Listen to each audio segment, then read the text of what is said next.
Hello mga amigo, gagawa naman tayo ulit ng additional na pananim para po ito sa kamatis. Hiwaan ko lang ito, container po ito ng tubig. Ayan. Hiwaan ko lang yan. Siniwa ko na.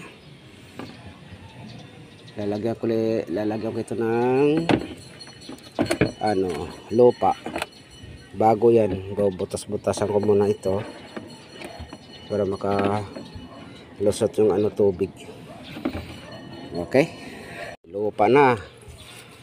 Pwede basahin na natin ulit ng tubig. Basahin muna ng tubig ito para mailipat na natin yung similya ng kamatis. Ayan na siya mga amigo lods. Ayan na, may mga kamatis. Nilagyan ko na. Diba? Dikit-dikit lang.